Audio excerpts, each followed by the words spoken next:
जय हिंद जय भारत। मेरे चैनल रुद्र मिशन में आपका स्वागत है। मेरा नाम है रोहन। पिछले हफ्ते मैंने आपसे बात की थी दिल्ली टेरर ब्लास्ट के बारे में और कैसे उसमें पाकिस्तान का हाथ है और क्यों पाकिस्तान भारत को उकसा रहा है। आज मैं बात करने जा रहा हूं पाकिस्तान के एक बहुत ही करीबी मित्र के, सऊदी अरेबिया। जी हाँ, सऊदी अरेबिया ने यूएसए के साथ एक बहुत इंपॉर्टेंट डील साइन की है F-35 स्टेल्थ फाइटर जेट्स की। तो पिछले हफ्ते मैंने आपको एक प्रेजेंटेशन दिखाई थी और काफ़ी लोगों के मेरे को मैसेजेस आए। उन्होंने कहा कि उनको अच्छी लगी टॉपिक समझना और मैं क्या बोल रहा हूँ, क्या समझा रहा हूँ, वो समझना उनके लिए इजी हो गया। मैंने सोचा इस बार भी मैं वही कर लेता हूँ और इसीलिए मैं एक प्रेजेंटेशन आपके साथ शेयर करने जा रहा हूँ कि क्यों ये सऊदी अरेबिया और यूएसए की डील बहुत इम्पोर्टेंट है। चलिए स्टार्ट करते हैं डील के साथ। जैसा कि आप मेरी स्क्रीन पे देख सकते हैं, सऊदी क्राउन प्रिंस यानी कि मोहम्मद बिन सलमान गए थे अमेरिका। वो वहाँ अमेरिका के राष्ट्रपति डोनाल्ड ट्रंप से मिले। उनकी मीटिंग वाइट हाउस में हुई थी और उस मीटिंग में सिर्फ F-35 की डील ही नहीं हुई थी, काफ़ी और चीज़ें हुई थी और उनके बारे में भी आपको मैं थोड़ा थोड़ा बताऊंगा। लेकिन मेरा जो मेन फोकस है वो F-35 डील पे ही रहने वाला है, क्योंकि इस डील की वजह से वेस्ट एशिया यानी कि मिडिल ईस्ट में बहुत उथल पुथल होने वाली है अगले 5 से 10 साल में। तो स्टार्ट करते हैं कि ये यूएस सऊदी की डील है क्या। देखिए, सऊदी चाहता है 48 F-35 stealth fighter jets America से और इस डील का जो कॉस्ट है वो पड़ने वाला है उनको $6 बिलियन। ये 6 बिलियन सिर्फ एयरक्राफ्ट के लिए नहीं होंगे, इसमें उनके उसके वेपन सिस्टम्स, उसकी लॉजिस्टिक्स, सब कुछ इंक्लूडेड होगा। और सऊदी रॉयल सऊदी एयरफोर्स ने अमेरिका से मांगा है एक्स्ट्रा पार्ट्स और एक्स्ट्रा इंजन्स इस डील के अंदर ही। एयरक्राफ्ट तो आएंगे ही 48, लेकिन उसके साथ साथ एडिशनल स्पेयर्स आएंगे, एडिशनल इंजन्स आएंगे, ताकि कभी इंजन रिप्लेसमेंट करना हो तो सऊदी को भाग के अमेरिका के पास जाना ना पड़े कि एक एक्स्ट्रा इंजन दे दो। उनके पास वो इंजन ऑलरेडी होगा। लेकिन ये जो डील है ना, ये एक बहुत बड़े डील की छोटी सी पार्ट है। सऊदी अरेबिया ने $142 बिलियन की डील की है अमेरिका के साथ और ये अभी इस टाइम साइन नहीं हुई थी, ये मई से चल रही हैं और छोटी छोटी डील्स लगातार चल रही हैं। उसमें एक बहुत बड़ी डील है ये F-35 जेट्स। साथ साथ में सऊदी अरेबिया ने यूएसए से M1 एब्राम्स टैंक्स भी खरीदने की बात की है। Radar systems, patriot air defence systems के बारे में भी बात चल रही है और थोड़े बहुत इलेक्ट्रॉनिक वॉरफेयर कंपोनेंट्स, ये सब की भी बात चल रही है। लेकिन अमेरिकन मीडिया ने इसको largest defence deal in US history बोला है। बिकॉज आप देख सकते हैं $142 बिलियन की टोटल डील बहुत बड़ी चीज़ होती है। 6 बिलियन तो सिर्फ जेट्स के लिए ही हैं, बाकी और कितनी डील्स ले कर रहा है सऊदी अरेबिया, तो अभी तो पूरी मीडिया में आई भी नहीं है खबर। लेकिन ट्रम्प एक बिजनेसमैन है और ट्रम्प ने क्लियरली बोला है कि देखो, अगर आपको मेरे से F-35 जेट्स चाहिए ना, तो आपके सिर्फ पैसे ही नहीं लगेंगे, मेरे को आपको और चीज़ें देनी पड़ेंगी। और जब स्टार्टिंग में ट्रम्प आए थे, राष्ट्रपति बने थे अमेरिका के इस साल, तो पहले उन्होंने सऊदी अरेबिया से बोला था कि आप हमको $500 बिलियन आप इन्वेस्ट करेंगे। अब सऊदी अरेबिया ने कहा ठीक है, हम कर देंगे। ये इन्वेस्टमेंट्स जाएंगी एआई में, क्लाइमेट में, एनर्जी में, ऑयल कोल, इस सब में जाएंगी। इन सब इंडस्ट्रीज में आप हमारा अपना पैसा लगाएंगे। फिर ट्रम्प ने 500 बिलियन से उसको 800 बिलियन कर दिया। अब वो कह रहे हैं कि आप 1 ट्रिलियन इन्वेस्ट कीजिए। 1 ट्रिलियन इतना बड़ी रकम होती है। इतने अधिकतर देशों की जीडीपी भी 1 ट्रिलियन नहीं है जो सऊदी अरेबिया अमेरिका में अब लगाने वाला है। तो इतना इम्पोर्टेंट क्यों है F-35 की? सऊदी अरेबिया पेपर पे दे रहा है 6 बिलियन जेट्स के लिए, लेकिन उसको वो पाने के लिए कितने ज्यादा पैसे, कितने ज्यादा डॉलर्स नहीं लगाने पड़ रहे। ये बहुत इंपॉर्टेंट चीज़ है सोचने के लिए। तो इससे पता चलता है कि F-35 इतना इम्पोर्टेंट और इतना स्पेशल क्यों है। उससे पहले मैं थोड़ा डिस्कस करता हूँ कि F-35 है क्या। देखिए, एक fifth generation stealth fighter jet है और अमेरिका, वैसे तो माना जाता है कि अमेरिका के लॉकहीड मार्टिन का बनाया हुआ है, लेकिन पूरा सच नहीं है वो। ये एक जॉइंट प्रोग्राम था। इसको एक टाइम पे F-35 को JSF बोलते थे, जॉइंट स्ट्राइक फाइटर। वो मैं इसलिए कह रहा हूँ क्योंकि इसको बनाने वाले देश काफ़ी सारे थे। इसको America, Australia, Denmark, Netherlands, Canada, Italy, Norway, UK सब जॉइंट प्रोजेक्ट था ये नेटो का ना। और उसमें ऑस्ट्रेलिया को भी जोड़ दिया था क्योंकि ऑस्ट्रेलिया एक मेजर नॉन नेटो एलाय है। लेकिन आप देख सकते हैं कि ये जेट कितना कॉस्टली है। 80 मिलियन टू 110 मिलियन पर जेट। ये सिर्फ सिर्फ एयरक्राफ्ट का कॉस्ट है ये। इसमें उसके वेपन्स, उसके पार्ट्स, उसके इंजन्स, वो सब कुछ अभी मैंने डाला भी नहीं है। ये तो सिर्फ मैं आपको बता रहा हूँ कि जेट्स का प्राइस कितना। सिर्फ ढांचे ढांचे और एक ऐसा जेट जो उड़ता हो। मतलब आप समझ लीजिए आप गाड़ी खरीदने जा रहे हैं, जो सबसे बेस मॉडल होता है, ये बेस मॉडल का प्राइस है। अभी आपको उसमें सनरूफ चाहिए, आपको उसमें ये चाहिए वो चाहिए, 6 एयरबैग्स चाहिए, तो प्राइस तो बढ़ता जाता है ना गाड़ियों के मॉडल का। यहाँ पे भी वही बात है। तो एकदम बेस मॉडल F-35 का इतना कॉस्ट आता है। और उसमें आपको मॉडिफिकेशंस चाहिए, आपको अलग अलग वेपन्स चाहिए, तो जहाज महंगा हो जाता है। अब आते हैं एक बड़े इम्पोर्टेंट मुद्दे पे। आप मेरी स्क्रीन पे जैसे जो जेट देख रहे हैं F-35 है, उसमें आप देखेंगे फ्लैग्स बने हुए हैं बहुत सारे देशों के। अब उसमें बीच में तुर्की का फ्लैग भी है, लेकिन तुर्की इसमें क्यों नहीं है? तो तुर्की जब जब ये F-35 स्टार्ट हुआ था प्रोजेक्ट, तब तुर्की उसमें था। लेकिन तुर्की ने 2019 में रशिया से S-400 सिस्टम्स खरीद लिए, एयर डिफेंस सिस्टम्स। अब जैसे ही वो हुआ, तो नेटो ने, अमेरिका ने तुर्की को F-35 प्रोजेक्ट में से निकाल दिया। जबकि तुर्की ऑलरेडी इस प्रोजेक्ट में पैसे डाल चुका था और इसमें इस एयरक्राफ्ट के लिए पार्ट्स बना के दे चुका था। और तुर्की को जो F-35 मिलने वाले थे वो बनने स्टार्ट हो गए थे, और छः छः बन के रेडी भी हो गए थे। और वो आज तक तुर्की को नहीं मिले हैं। वो अभी भी अमेरिका में पड़े जंग खा रहे हैं। और ये तुर्की बहुत टाइम से कंप्लेंट करता आ रहा है कि आपने जो मेरे को जेट्स देने थे वो आपने दिए नहीं। और अमेरिका और बाकी नेटो के देश बोल रहे हैं कि तुम क्यों गए रशिया के पास, तुमने क्यों वहां से S-400 सिस्टम खरीदा, हम तुमको कैसे ट्रस्ट कर सकते हैं? क्योंकि तुम अगर आगे जाके ये टेक्नोलॉजी रशिया को दे दो, या वो रशिया आपके कंट्री में आए S-400 की सिस्टम्स को रिपेयरिंग करने, मेंटेनेंस करने, और वो इसकी F-35 की टेक्नोलॉजी चुरा ले, तो हम आपको कैसे ट्रस्ट कर सकते हैं? तो इसलिए तुर्की को निकाल दिया था। और अभी हाल ही में ही एर्डोहान मिले थे डोनाल्ड ट्रम्प से, और उन्होंने मांग की थी कि F-35 वापस हमको वापस डाल दिया जाए प्रोग्राम में। तो ट्रम्प ने कहा था देखेंगे। उसने कुछ प्रॉमिस नहीं किया, और उसने ये भी नहीं बोला कि हम नहीं देंगे तुम्हें। ट्रम्प ने बस इतना कहा था देखेंगे। अब मैं बताता हूँ आपको कि F-35 कितने टाइप के हैं। तो 3 टाइप का F-35 होता है। ये होता है, एक होता है F-35A। ये होता है कन्वेंशनल, यानी कि नॉर्मल जैसे फाइटर जेट्स होते हैं, रनवे से टेक ऑफ करते हैं, रनवे पे लैंड करते हैं, इसकी नॉर्मल एयर बेस पे जैसे ऑपरेशंस करते हैं बाकी फाइटर जेट, F-35A वैसा ही है। दूसरा आता है F-35B, STOVL, standing take off and vertical landing. ये बहुत इंपॉर्टेंट है, बिकॉज ये बहुत ही टफ है अचीव करना, जो F-35 के साथ अचीव करके दिखाया है। Standing take off and vertical landing का मतलब आपका जो एयरक्राफ्ट है वो ऐसे टेक ऑफ कर सकता है और ऐसे जा सकता है। सोचिए एक फाइटर जेट जो ऐसे खड़े खड़े ऐसे जाए और फिर ऐसे जाए, और जब लैंडिंग की बारी आए तो वो ऐसे आए और ऐसे मंडराए, और उसको जहां लैंड करना है वो वहीं लैंड करे। एक 5th जनरेशन स्टेल्थ फाइटर से ऐसी कैपेबिलिटी करवाना, एक एक बहुत, मैं तो मानता हूँ कि बहुत ही एडवांस्ड साइंटिफिक जो माइंडसेट होता है कंट्रीज में, वो ही कर सकते हैं। और वो एक ही है, अमेरिका ही है, और किसी में ऐसी अभी हिम्मत है नहीं।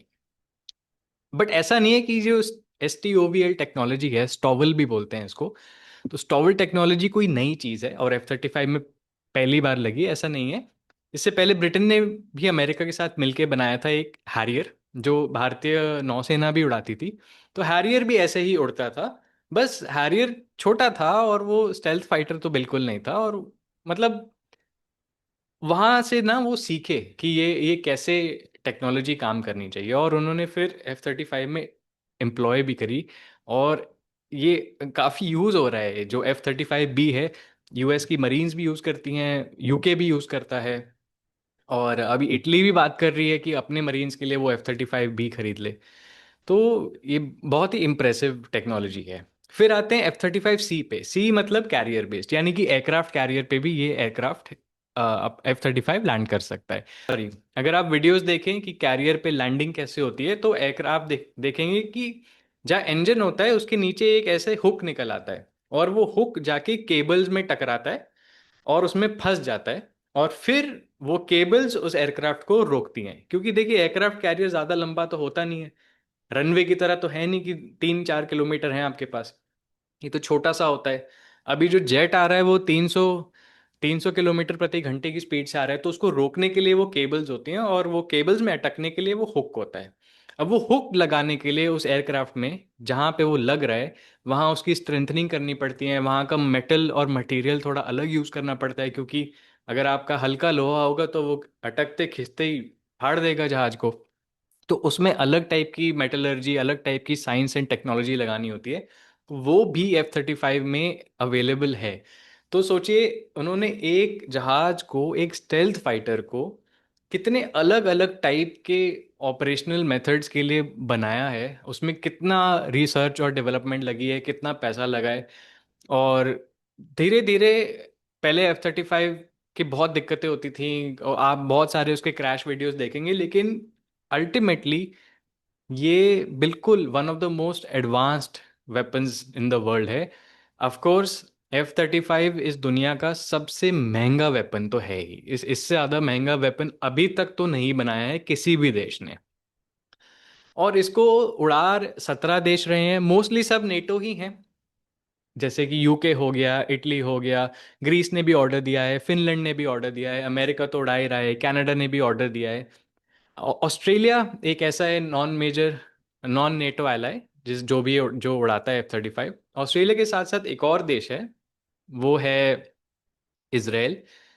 और इसराइल का जो F-35 है वो अभी तक पूरे मिडिल ईस्ट को, वेस्ट एशिया को डोमिनेट करता था, क्योंकि कोई और वहाँ एयरफोर्स के पास ऐसी स्टेल्थ कैपेबिलिटीज़ है नहीं, तो इसकी वजह से इसराइल को बहुत क्लियर कट एडवांटेज था। और इसीलिए जो सऊदी अरेबिया अब जो F-35 की डील कर रहा है, उसकी वजह से काफ़ी कुछ चेंजेस आ सकते हैं मिडिल ईस्ट में, यानी कि वेस्ट एशिया में, अगले 5-10 सालों में। तो चलिए अब बात करते हैं F-35 स्पेशल क्यों है। आप मेरी स्क्रीन पे देख रहे हैं, जो मैं आपको स्टॉवल समझा रहा था वो ये फोटो में दिख रहा है। आप देखिए उसका पीछे का इंजन ऐसे बाहर को निकल के नीचे को है, तो वो नीचे को हवा फेंक रहा है, थ्रस्ट फेंक रहा है, और नीचे को फेंकने की वजह से वो ऊपर आ रहा है। आप देखेंगे कॉकपिट के पीछे एक ढांचा खुला हुआ है। अब उस ढांचे में एक और इंजन फिट है, जो जिसमें बड़ा सा पंखा लगा हुआ है, अगर मैं सरल भाषा में आपको समझाऊं तो। अब वो पंखा घूमता है एकदम हेलीकॉप्टर की तरह, तो आप ये समझ लीजिए कि हेलीकॉप्टर जैसे एक जगह पे रह के ऐसे धीरे धीरे मंडरा सकता है, वो ये F-35 भी कर सकता है। कितनी कितनी बड़ी चीज़ है ये साइंस और टेक्नोलॉजी के लिए। इस एयरक्राफ्ट की सबसे खासियत यह है कि ये इसका जो स्टेल्थ है वो बहुत एडवांस्ड है। देखिए स्टेल्थ मल्टीपल वेज में काम करता है। स्टार्ट करते हैं सबसे बेसिक, वो होता है पेंट। जो एयरक्राफ्ट का पेंट होता है वो कितना रेडार की फ्रीक्वेंसीज अब्जॉर्ब कर सकता है, वो बड़ा इंपॉर्टेंट होता है। और F-35 में जो पेंट लगता है वो बहुत ही प्रीमियम क्वालिटी का है। मतलब वो पेंट इतना महंगा होगा कि उसके हम गिनती नहीं कर सकते, क्योंकि वो पेंट के जो मटेरियल्स, उसमें जो जो केमिस्ट्री जो यूज़ हुई है, जो जो केमिकल्स यूज़ हुए हैं, वो ऐसे हैं कि जब उस पे रेडार की फ्रीक्वेंसी लगती है, वो उसको अंदर ही दबा लेती है, वो बाहर जाने नहीं देती।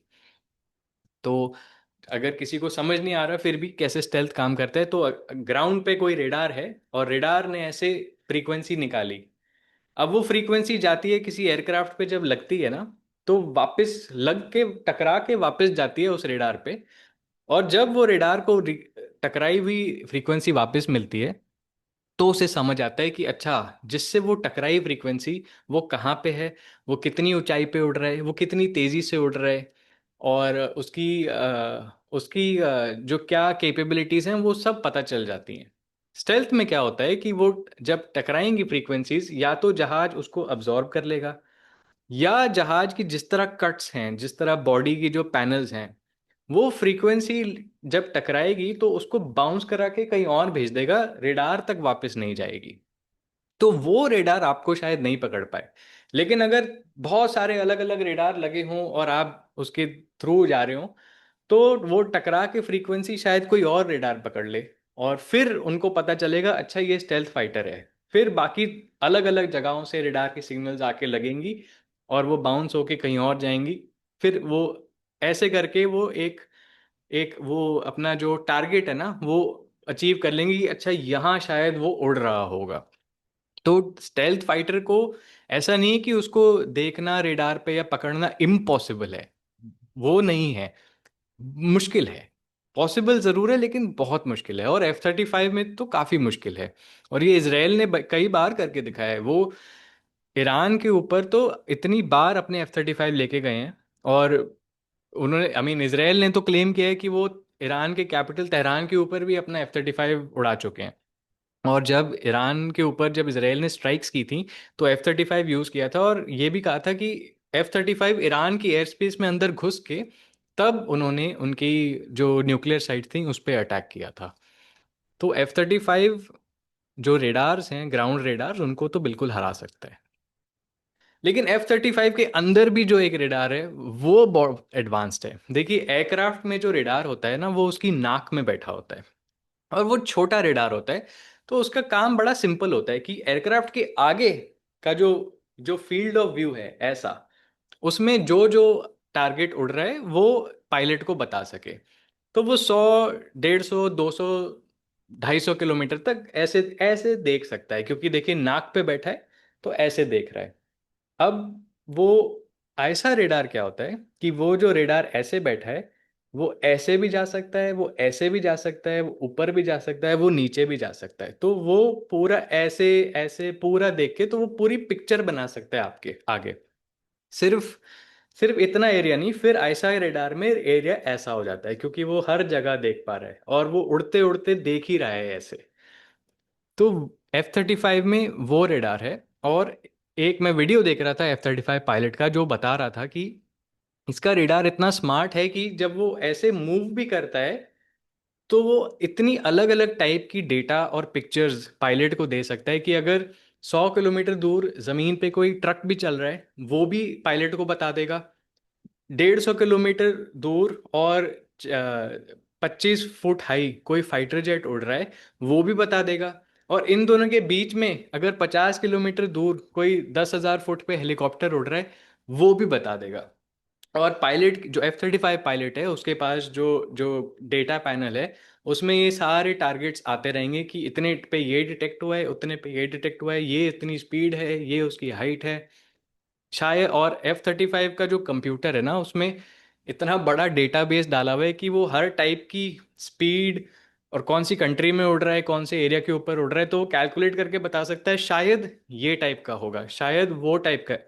अगर ये इसराइल उड़ा रही है और वो मिडिल ईस्ट के ऊपर उड़ा रही है तो वो दूर कोई फाइटर जेट पकड़ा है तो वो डेटा की कंप्यूटिंग और उसके उस एयरक्राफ्ट के रेडार सिग्नेचर से पकड़ के बता सकती है कि शायद यूएई का F-16 उड़ रहा है, शायद सऊदी अरेबिया का F-15 उड़ रहा है। इतना एडवांस्ड है F-35। इसीलिए इसकी इलेक्ट्रॉनिक वॉरफेयर बहुत एडवांस्ड है, क्योंकि ये अलग अलग टाइप की जैमिंग कर सकता है, अलग अलग टाइप के कंफ्यूजन्स क्रिएट कर सकता है रेडार सिस्टम्स के लिए, ग्राउंड पे भी एयर पे भी। और चकमा देना इसको बड़े अच्छे से आता है क्योंकि इसकी इलेक्ट्रॉनिक वॉरफेयर बहुत स्ट्रांग है। सबसे इंटरेस्टिंग चीज है कि इसका जो ये पायलट्स एयरक्राफ्ट बोला जाता है, वैसे सारे एयरक्राफ्ट पायलट्स होते हैं लेकिन इसमें पायलट के लिए कुछ ज़्यादा ही मज़ेदार है, एक वीडियो गेम से भी बढ़कर हो गया है ये। इसका जो हेलमेट होता है अगर आप गूगल करके देखें तो बहुत ही अनोखा होता है, ऐसा लगता है कि कोई एलियन बैठा हुआ है, कोई एलियन ने ये हेलमेट हेलमेट ही बनाया होगा। इस हेलमेट में आगे पीछे ऊपर नीचे हर जगह सेंसर्स कैमरास सब कुछ हैं। और ये हेलमेट ऐसा है कि इसके आगे की जो स्क्रीन है ना, जो वाइजर है उसके अंदर भी एक स्क्रीन फिट है, ऐसा समझ लीजिए कि वाइजर में एक आईफोन फिट हो रखा है। तो पायलट को हर बार उसके जो कॉकपिट है, कॉकपिट कॉकपिट में तो 4-5 स्क्रीन्स होंगी, ऐसा समझ लिए कि 4-5 आईपैड लगे हुए हैं कॉकपिट में। लेकिन उसके हेलमेट में भी एक आईफोन लगा हुआ है और ये सब लिंक्ड है। तो उसको बार बार स्क्रीन नीचे देखने की जरूरत नहीं है, उसको अपने सामने ही सब दिख रहा है। तो अगर वो डॉग फाइट कर रहा है या अगर वो मनूवर कर रहा है एयरक्राफ्ट को और वो कहीं पीछे देख रहा है, तो वो पीछे देखते देखते भी देख सकता है कि उसको आगे के कंप्यूटर्स क्या बता रहे हैं।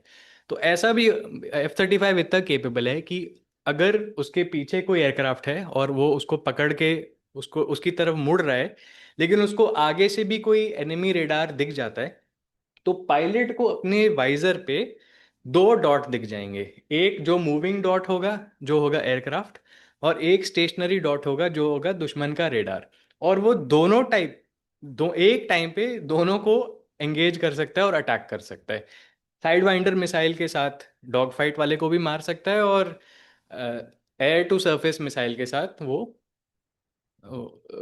हार्म, जिसको बोलते हैं HARM, एंटी रेडार मिसाइल, उसको भी, वो रेडार को भी एंगेज कर सकता है सेम टाइम पे। और ये सब क्योंकि और उसको कहीं देखना भी नहीं है, वो अपने कॉकपिट में ही बैठा हुआ है और अपने हेलमेट के अंदर ही सब कुछ कर पा रहा है। इतना एडवांस्ड है F-35 का हेलमेट। एक और बड़ी इंटरेस्टिंग चीज़ है उसकी इलेक्ट्रो ऑप्टिकल टारगेटिंग सिस्टम। आप जैसे मेरे सर के ऊपर देख सकते हैं, ये एयरक्राफ्ट में जहाँ उसका आगे का जो पहिया है, जो नोज व्हील बोलते हैं, उसके आगे एक छोटी सी, एक ऐसे कांच का डब्बा बना हुआ है।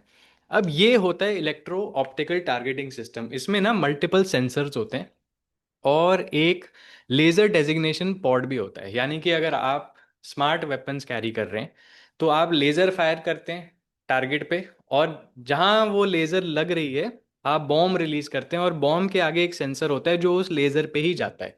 तो आप गाइड करके उस टारगेट को फोड़ सकते हैं। लेकिन F-35 में लेज़र के साथ साथ नीचे कैमरास भी लगे हैं।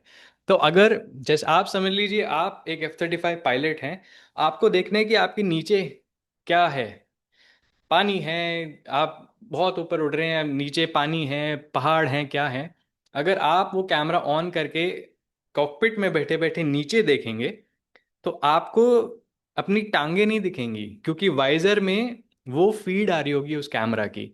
तो आप एयरक्राफ्ट के नीचे का जो जो भी हिस्सा है, मतलब जो भी स्काई है, माउंटेन्स है, जो भी है, वो देख रहे होंगे, क्योंकि आप फिर कैमरा से कनेक्टेड होंगे। तो सिमिलरली ये कैमरा पीछे भी देख लेता है। तो आप अगर आगे भी मुड़ रहे हो और आप वो मोड सेलेक्ट करें, तो आपके वाइजर पे पीछे का व्यू भी आता है। तो इतना एडवांस इन लोगों ने ये एयरक्राफ्ट बनाया है कि क्या ही बताएं। अब सबसे इम्पोर्टेंट चीज़ जो F-35 की है वो है उसकी वेपन्स। और उसमें एक आती है AIM-260 joint advance tactical missile, जिसकी रेंज 200 किलोमीटर से 300 किलोमीटर तक की मानी जाती है। और ये AIM-260 जो है, ये है AIM-120 का बाप। AIM-120 है AMRAAM, वो मिसाइल जिसके पीछे सब पड़े हुए हैं। कभी न्यूज़ में आता है कि पाकिस्तान ले रही है, कभी पोलैंड ले रही है, कभी यूक्रेन मांग रही है कि हमें दे दो। अमेरिका के पास उसका भी एक एडवांस वर्जन है, क्योंकि देखिए AMRAAM 100 से 110 किलोमीटर तक जाती है, उसमें अच्छी उसकी परफॉर्मेंस है। लेकिन कई देश हैं जिनके पास मिसाइल्स हैं जो उससे भी दूर जाती है, जैसे कि मीटियोर हो गई, जैसे कि PL-15 हो गई चाइना की। तो अमेरिका के पास उसका तोड़ है, और वो है AIM-260 joint advance tactical missile. America इतना शातिर है, उन्होंने ये किसी को नहीं दी है। इसराइल जो उनका सबसे खास दोस्त है, वो मांग मांग के थक गया, अमेरिका ने उसको नहीं दी है। वो सिर्फ अमेरिका के F-35 ही कैरी करते हैं। और बाकी भी वेपन्स हैं जो क्लासिफाई बताए ही नहीं है कि क्या है। अमेरिका ने डिस्क्लोज ही नहीं किया है कि उनके पास F-35 में और क्या क्या लगाया जा सकता है। तो इतना सीक्रेटिव है ये एयरक्राफ्ट अभी भी। भले ही अमेरिका के दोस्त देश नेटो मेंबर सब उड़ाते हैं, लेकिन सबको ये वेपन्स सिस्टम्स नहीं मिले हैं। जो एक्चुअल जो एयर पार की एज है, वो अभी भी अमेरिका के पास ही है। अब आते हैं सऊदी अरेबिया पे। क्यों चाहिए इनको F-35? देखिए, अब तो आप समझ गए हैं कि F-35 क्या है, क्यों इतना स्पेशल है। तो कोई देश क्यों नहीं चाहेगा? किसी देश के पास अगर पैसा है तो वो बिल्कुल F-35 खरीदना चाहेंगे ना। सऊदी अरेबिया के पास है तो वो खरीदना चाहते हैं। ऐसे कितने और देश, आप मतलब अगर क्यूबा के पास भी पैसा होता तो वो भी लाइन में लग जाते कि हमको F-35 चाहिए, क्योंकि इतना एडवांस्ड है। और ऐसा एयरक्राफ्ट अभी कोई कोई और देश ऐसा बना नहीं पा रहा है जो F-35 को compete कर सकता है। F-35 अकेला ऐसा नहीं है। अमेरिका के पास F-22 भी है, लेकिन F-22 वो किसी को बेचते नहीं है। जो बेचते हैं एफ स्टेल्थ फाइटर वो F-35 ही है। आप बोल सकते हैं कि रशिया का Su-57 है स्टेल्थ फाइटर, चाइना का J-20 है स्टेल्थ फाइटर, J-35 है। Su-57 उतना स्टेल्दी है नहीं, F-35 उससे बहुत एडवांस्ड है। चाइना अपना J-20 किसी को बेच नहीं रहा है, क्योंकि उन्हें खतरा है कि वो जिसको बेचेंगे अमेरिका उस देश को पैसे लेके उसकी पूरी जन्म पत्री खोल के समझ जाएंगे।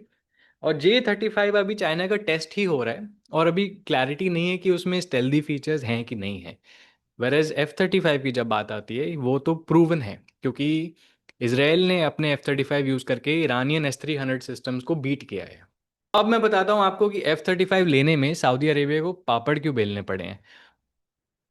सऊदी क्राउन प्रिंस मोहम्मद बिन सलमान कई सालों से पीछे पड़े हैं अमेरिका के कि हमको F-35 चाहिए, हमको F-35 दे दो, ये हमारी सिक्योरिटी और हमारे बायलैटरल रिलेशंस के लिए बहुत ही अच्छी चीज़ होने वाली है।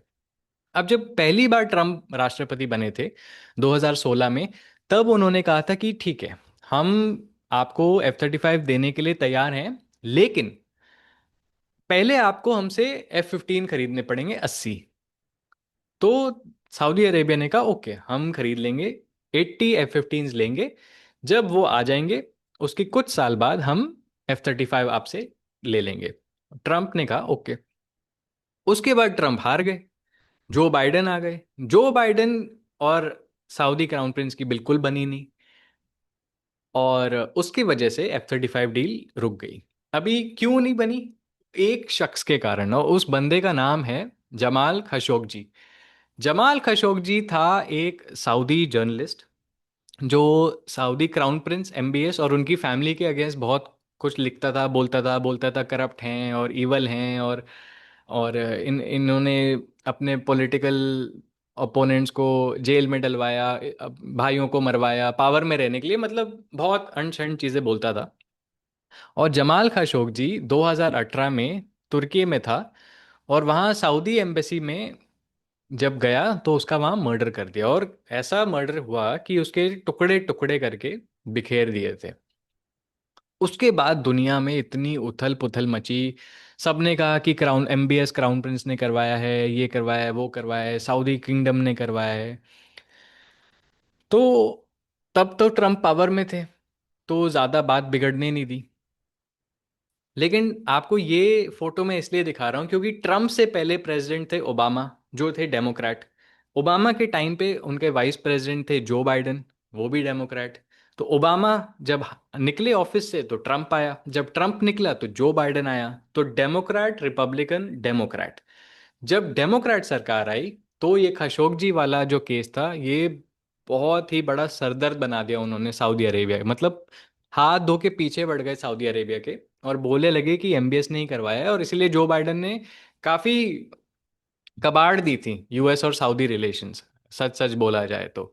और वो सब इसके लिए, जमाल खशोगी के लिए, डेमोक्रेट का ब्लू आइड बॉय जिसकी पत्नी अभी US में रह रही है, डेमो उसको पॉलिटिकल असाइलम मिला हुआ है।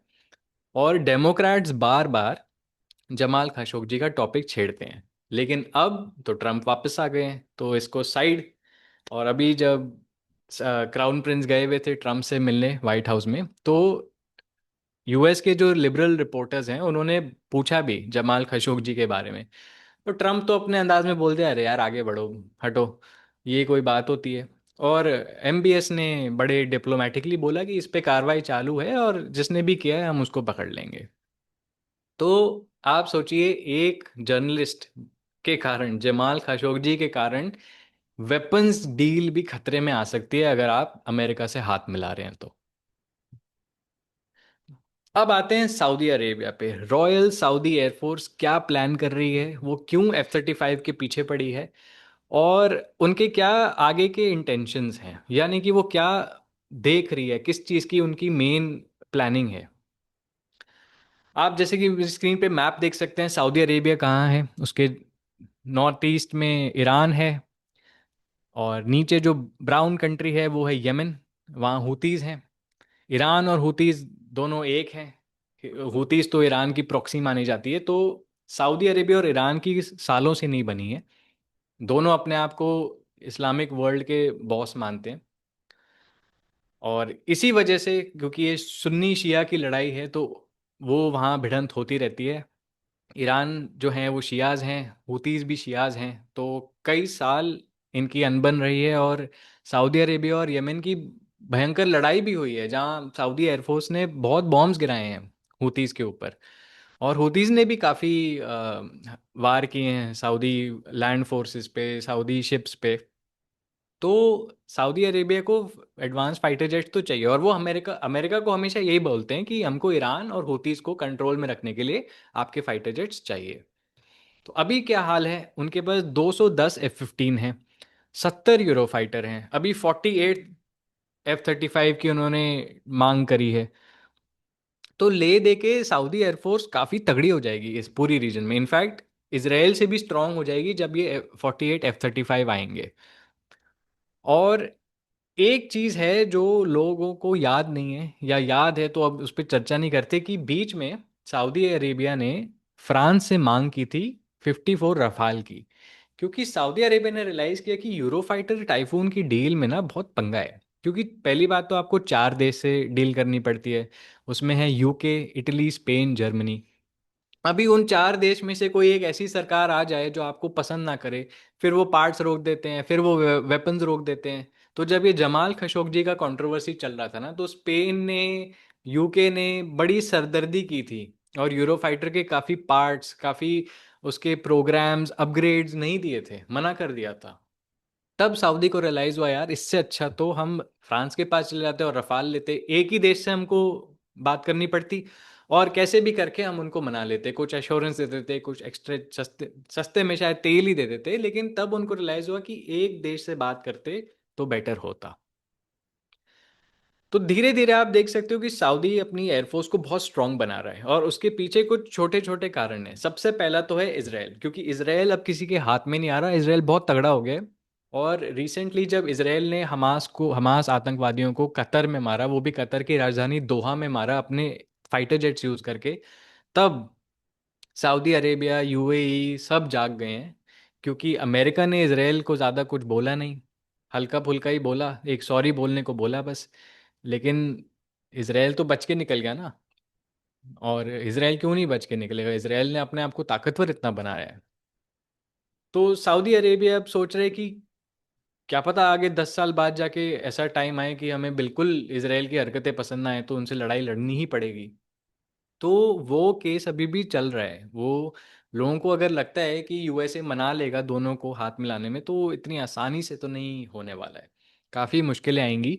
भले ही ट्रम्प लगा हुआ है, बोल रहे हैं सऊदी अरेबिया को कि अगर आपको F-35 जेट्स चाहिए तो आपको एब्राहम अकॉर्ड साइन करना पड़ेगा। एब्राहम अकॉर्ड साइन करना मतलब आपको इसराइल के साथ डिप्लोमेटिक रिलेशंस सेट करने पड़ेंगे, और आपको इसराइल को रिकग्नाइज करना होगा कि हाँ ये एक देश है। अभी तक ये देश इसराइल को रिकग्नाइज नहीं कर रहे थे, कुछ ही करते हैं, सारे इस्लामिक वर्ल्ड में नहीं करते हैं। तो ट्रम्प उसी में लगा हुआ है, इसराइल को लेजिटिमेसी देने में।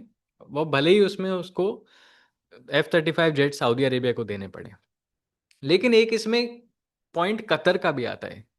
कतर भले ही इस्लामिक देश है, मिडिल ईस्टर्न देश है, गल्फ देश है, ऑयल प्रोड्यूसिंग देश है, फिर भी उनकी सऊदी अरेबिया और यूएई से नहीं बनती। एक टाइम ऐसा भी आया था, सऊदी अरेबिया और यूएई ने कतर का ब्लॉकेड कर दिया था। वहाँ ना वो सप्लाईज भेजते थे, ना खाना भेजते थे, ना पानी भेजते थे। कतर के साथ जो बाउंड्री थी पूरी बंद कर दी थी। तो और कतर ने भी तब काफ़ी चीज़ें सीखी। कतर ने फिर नए जेट्स खरीदे, रफाल भी खरीदे, F-16 भी खरीदे, यूरो फाइटर भी खरीदे। तो कतर ने भी अपनी एयरफोर्स बड़ी स्ट्रांग बना ली। देखिए ये सारे देश जिनके पास पैसा है ना, इनकी आर्मी नेवी पे ज़्यादा फोकस नहीं रहता है, ये सब अपनी एयरफोर्स को बहुत स्ट्रांग बनाने में लगे हुए हैं। देखिए, अब से अभी सबसे ज़्यादा मज़ेदार बात तो ये है कि सऊदी अरेबिया 6 बिलियन से ज़्यादा डॉलर देगा अमेरिका को F-35 जेट्स के लिए, लेकिन फ्री में मज़े लेगा पाकिस्तान। क्योंकि सऊदी अरेबिया और पाकिस्तान ऐसे हैं, एकदम ऐसे। पाकिस्तान, मैंने आपको पहले भी बताया है कि पाकिस्तान जब न्यूक्लियर बॉम्ब बना रहा था, तो सऊदी अरेबिया ने उनको पैसे दिए थे, सपोर्ट दी थी, डिप्लोमेटिक सपोर्ट। और बोला था कि ये न्यूक्लियर बॉम्ब पाकिस्तान का नहीं है, इस्लाम का न्यूक्लियर बॉम्ब है। और तब से उनके रिश्ते ऐसे हैं। सऊदी अरेबिया और पाकिस्तान, इनकी जो फौज है ये मिलके काफ़ी काम करती हैं, काफ़ी एक्सरसाइज करती हैं, ट्रेनिंग करती हैं। सऊदी पायलट्स को पाकिस्तान एयरफोर्स ट्रेन करती है। और कई बार तो पाकिस्तान की एयरफोर्स महीने महीने आके सऊदी अरेबिया में रहती है, यहाँ पे फ्लाइंग करती है। इनकी एक एक्सरसाइज है स्पीयर्स ऑफ विक्ट्री, जो हर साल, हर 2 साल में एक बार होती है। और उसमें पाकिस्तान अपने JF-17 भी ला चुका है, J-10 भी ला चुका है, F-16 भी ला चुका है। तो वो आके सऊदी F-15 यूरो फाइटर के साथ ट्रेनिंग करते हैं। अभी अगर सऊदीज़ के पास F-35 आ जाएंगे तो पाकिस्तानी पायलट्स F-35 के साथ उड़ सकते हैं, उसके अंदर बैठने को मिलेगा, शायद उसमें उड़ने को भी मौका मिल जाए। तो वो काफ़ी समझ जाएंगे कि F-35 स्टेल्थ टेक्नोलॉजी है क्या, इसको ये कैसे ऑपरेट करती है, इसके अगेंस्ट हम कैसे ऑपरेट कर सकते हैं। हमारे जेट्स अगर किसी स्टेल्थ फाइटर को अपने रेडार में पकड़े तो वो कैसा आता है, कब आता है, आता भी है कि नहीं आता है, ये सब पाकिस्तान को सीखने को मिल जाएगा जब सऊदी अरेबिया के पास ये जेट्स आ जाएंगे। और ये एक बहुत ही इम्पॉर्टेंट चीज़ है, और इस पे हमको बिल्कुल ट्रैक करते रहना चाहिए कि ये सऊदी जेट्स आएंगे कब और कितनी जल्दी पाकिस्तान को इनवाइट आएगा आके ट्रेन करने के लिए। अब इसमें एक सऊदी अरेबिया की तरफ से तो एक बड़ा मैसेज है तुर्की के लिए, क्योंकि इस्लामिक वर्ल्ड में ना अभी किसी भी मुसलमान देश के पास स्टेल्थ फाइटर जेट है नहीं, लेकिन इनकी रेस चल रही है। पहले तुर्की रेस में बहुत आगे था क्योंकि उन्होंने खुद का बना दिया था, कान स्टेल्थ फाइटर जेट बना दिया था। लेकिन उसके इंजन्स अमेरिका देता है, जनरल इलेक्ट्रिक देता है। और अमेरिका ने क्या किया है, अभी तो इंजन्स की डिलीवरी रोक दी है और बोला है उनको कि हम आपको ये तभी देंगे जब आप हमसे F-16 और लें, हमको थोड़े यहाँ पैसे दें, थोड़े वहाँ पैसे दें। तो अमेरिका की वो पॉलिटिकल आर्म ट्विस्टिंग तो चलती रहती है। अब कान क्योंकि रुक गया है, देखिए कान को 22030 तक उड़ना था और उसके स्क्वाड्रन्स बनने वाले थे 2032 तक। कान अब रुक गया है। तो अब बाकी जो इस्लामिक देश हैं जो जिनके पास पैसा है, सऊदी अरेबिया, कतर, UAE, अब ये सोच रहे हैं कि इससे पहले कि तुर्की के पास आ जाए हम ले लेते हैं, क्योंकि इनकी तुर्की के साथ बनती नहीं है, बिल्कुल भी नहीं बनती है। भले ही ये इस्लामिक कम्युनिटी में जब दिखाना हो तो साथ में खड़े होंगे, लेकिन तुर्की और इनकी बिल्कुल नहीं बनती। तो ये एक मैसेज तुर्की को भी है कि देखो, तुम नेटो में हो के भी तुम्हें F-35 स्टेल्थ फाइटर नहीं मिल रहा है, हम नॉन नेटो मेजर एलाय हैं, फिर भी हमें तुमसे पहले स्टेल्थ फाइटर मिल जाएगा।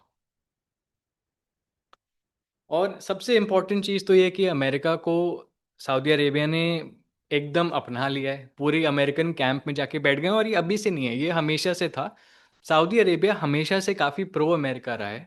और आप देख सकते हैं उनके पास F-15 तो हैं ही, अभी उन्होंने F-35 की डील की है, लेकिन इससे पहले उनके पास F-5 था जो नॉर्थरोप ग्रुमन बनाती थी, और उससे पहले F-86 सेबर था।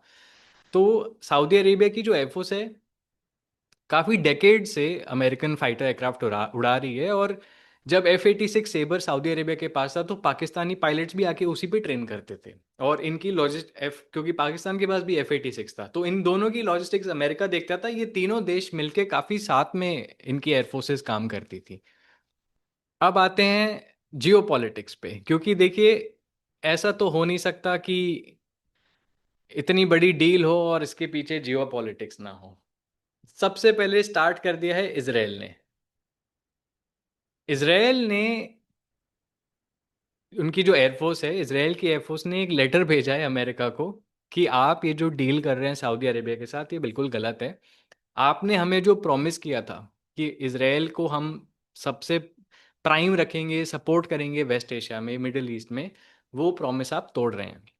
क्योंकि देखो इसराइल के पास F-35 हैं ही, लेकिन अब सऊदी के पास भी हो जाएंगे तो इसराइल के पास जो एडवांटेज थी वो तो नहीं रही। दोनों अब देशों, दो देश हो जाएंगे अब वेस्ट एशिया में जिसके पास F-35 हो जाएगा। तो इसराइलीज बिल्कुल खुश नहीं है इस बात से। वो लॉबिंग करेंगे, अब तगड़ी लॉबिंग करेंगे कि या तो सऊदी अरेबिया की F-35 डील कैंसिल हो जाए, या इतनी लंबी खिंच जाए कि सऊदी अरेबिया बोले कि छोड़ो हम और F-15 ही खरीद लेते हैं।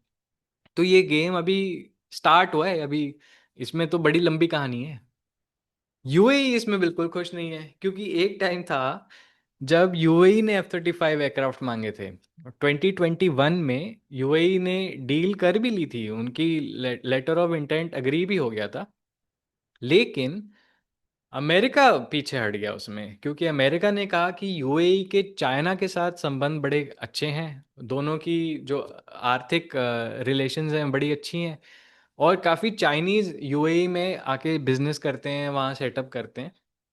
अमेरिका कह रहा था कि इतने सारे चाइनीज़ जो यूएई दुबई में रह रहे हैं, कुछ इसमें से चाइनीज़ कम्युनिस्ट गवर्नमेंट के हैं, चाइनीज़ मिलिट्री के हैं जो स्पाइंग कर रहे हैं, और अगर हमने यूएई को F-35 दे दिया तो चाइना इसकी टेक्नोलॉजी चुरा लेगी।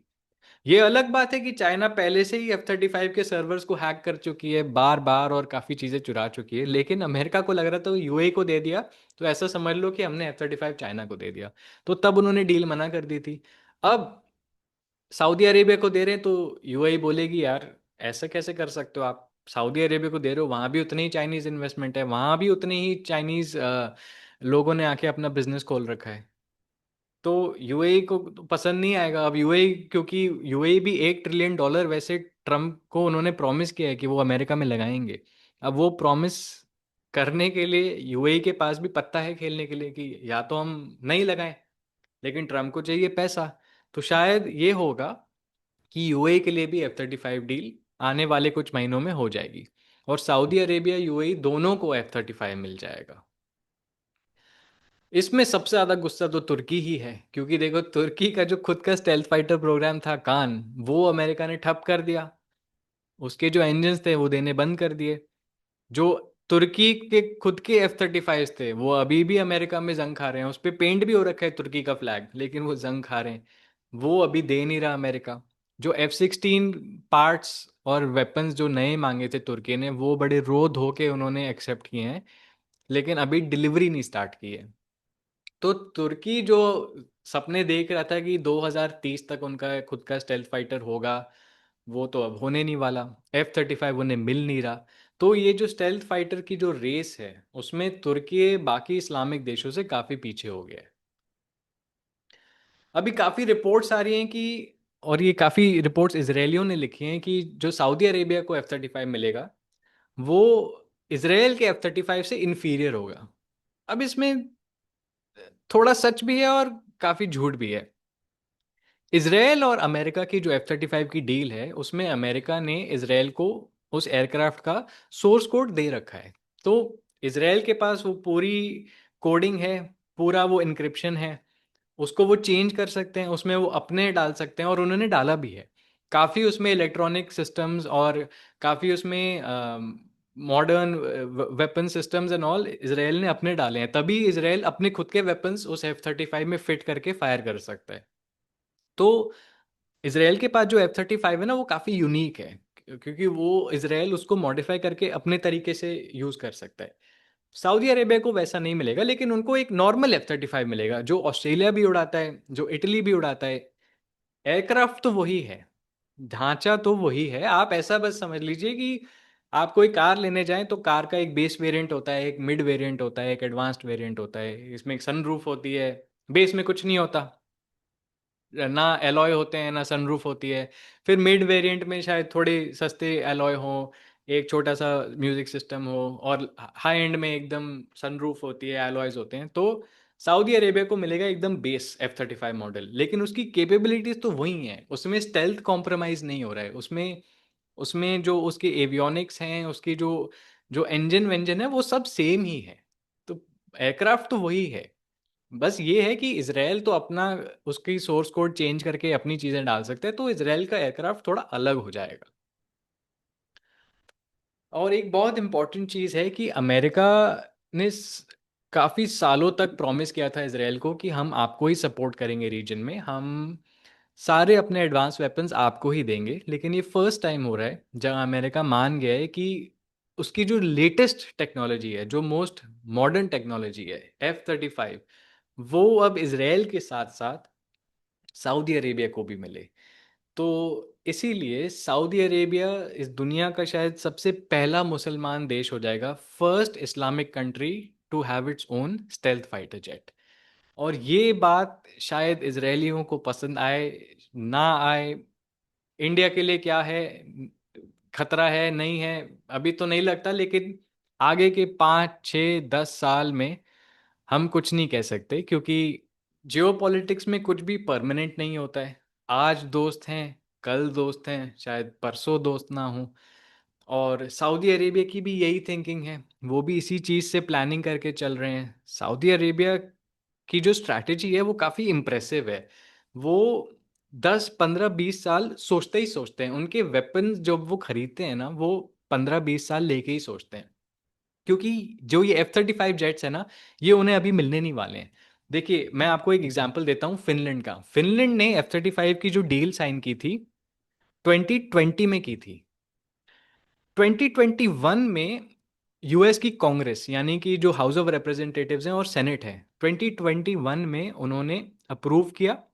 अप्रूव करने के बाद वो लेटर ऑफ इंटेंट से लेटर ऑफ एक्सेप्टेंस बना। जब लेटर ऑफ एक्सेप्टेंस बना 2021 में, तब लॉकहीड मार्टिन को ऑर्डर गया। और आज 22 नवंबर हो रहा है 2025। आज मैं आपको बता रहा हूं कि लॉकहीड मार्टिन ने फिनलैंड की जो डील थी 40 F-35 की, उसका पहला जेट बना के अभी रेडी किया है। तो 4 साल लग गए हैं फिनलैंड को, और अभी तक उनको वो एयरक्राफ्ट मिला नहीं है। अभी एक रेडी हुआ है, हैंडओवर नहीं हुआ है। सिमिलरली, अगर हम सऊदी अरेबिया की बात करें, अभी तो उनका बस लेटर ऑफ इंटेंट ही हुआ है। लेटर ऑफ एक्सेप्टेंस तब होगा जब ट्रम्प इसको कांग्रेस में जाके टेबल करेंगे कि हमें सऊदी अरेबिया को ये जेट बेचना है। कांग्रेस में फिर वोटिंग होगी, हाउस ऑफ रिप्रेजेंटेटिव्स करेंगे पहले, फिर सेनेट करेंगे। उसमें डेमोक्रेट्स अलग हल्ला मचाएंगे, रिपब्लिकन्स अलग करेंगे। जब दोनों हाउसेज में हो जाएगा कि यस, हम बेच सकते हैं इस जहाज को, तब लेटर ऑफ एक्सेप्टेंस की डील साइन होगी। फिर सऊदी अरेबिया, फिर आएगा अमेरिका, लॉकहीड मार्टिन के साथ टेबल पे बैठेगा, पूरी डील साइन होगी, फिर ऑर्डर जाएगा, और फिर 4 से 5 साल लगेंगे सऊदी अरेबिया को अपना पहला F-35 जेट मिलने में। तो ये एक बहुत लंबी डील है, और सऊदी अरेबिया बहुत लंबा खेल रहा है। और वो अवेयर है कि थ्रेट्स आगे जाके बढ़ने वाले हैं। एयर पावर पे पैसा लगाना, एयर पावर पे फोकस करना बहुत इम्पोर्टेंट है। और इसीलिए मेरे को ये सऊदी अरेबिया की स्ट्रैटेजी ना बड़ी इंटरेस्टिंग लगती है। और मैं चाहता हूँ कि भारत में कई लोग सोचें कि सऊदी अरेबिया एक बहुत लंबा गेम खेल रहा है, क्योंकि उनके पास पैसा है, क्योंकि उनके पास तेल है। देखिए, अगर आपको लड़ाई लड़नी होती है तो आपको 3 मेन चीज़ें चाहिए होती हैं। आपको चाहिए होते हैं ट्रूप्स, आपके पास तादाद होनी चाहिए, आपके पास खाना होना चाहिए देश में खुद का, आपके पास तेल होना चाहिए। तो ये 3 चीज़ें होंगी आपके पास, तो आप सेल्फ सस्टेन हैं लड़ाई लड़ने के लिए। अभी सऊदी अरेबिया के पास ट्रूप्स भी हैं, तेल भी है, खाना उनका इंडिया से आता है, लेकिन पैसा इतना है कि अब उनके पास हथियार हो जाएंगे। तो सऊदी अरेबिया एक बहुत लंबी स्ट्रैटेजी खेल रहा है। और इनके बारे में, इनकी एयरफोर्स के बारे में मैं पढ़ता रहूँगा, जानता रहूँगा, और आपको आपके लिए ऐसे ही वीडियोस लाता रहूँगा। तो इसी बात पे, अगर आपको आज का वीडियो अच्छा लगा तो प्लीज़ लाइक कीजिए, शेयर कीजिए और सब्सक्राइब कीजिए। और प्लीज़ मेरे को कमेंट करके ज़रूर बताइए कि आपको ये वीडियोस अच्छे लग रहे हैं, नहीं लग रहे हैं, मेरे को किस टॉपिक पे अगला वीडियो बनाना चाहिए। जय हिंद, जय भारत।